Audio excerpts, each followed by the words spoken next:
ప్రతి student internship చేయటం అన్నది చాలా కష్టమండి. హ్మ్. ఎందుకంటే మన తెలుగు స్టేట్స్ తీసుకుంటే బోత్ ఏపీ అండ్ తెలంగాణలో దాదాపు every year 6,00,000+ students pass out అవుతున్నారు. హ్మ్. Both engineering and degree. హ్మ్. సో వీళ్ళందరూ ఇంటర్న్‌షిప్ జేయాలి అంటే అది పాసిబుల్ అవ్వని పరిస్థితి. హ్మ్. సో ఇంటర్న్‌షిప్స్ చేసిన వాళ్ళకి అది యాడెడ్ అడ్వాంటేజ్. చెయ్యని వాళ్ళు వాళ్ళ రెజ్యూమ్‌ని ఎలా బిల్డ్ చేయాలి అన్నది చెప్తానండి. సో ఫస్ట్ వాళ్ళు చేసే ప్రతి చిన్న ప్రాజెక్ట్ గూడా మెన్షన్ జేయాలి. మీరు ఫ్రెషర్‌గా ఎంటర్ అవ్వబోతున్నారు. ఎంటర్ అయ్యే ముందు మీ స్కిల్ ఏంటి అన్నది ప్రూవ్ చేసుకోవాలి గదా! ఇంటర్న్‌షిప్‌కి బదులు ఆల్టర్‌నేట్ ఏముంటాయి అన్నది ఆలోచించాలి.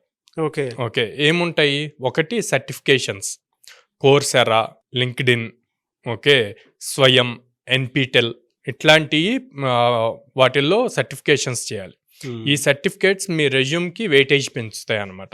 మీ ఊర్లో గానీ, మీ ఇంటి దగ్గరలో గానీ ఏయైనా చిన్న చిన్న బిజినెస్ ఉంటే వాళ్ళకి వెబ్‌సైట్స్ బిల్డ్ చేసి ఇవ్వండి. హ్మ్. అది రియల్ టైమ్ వర్క్స్. ఓకే.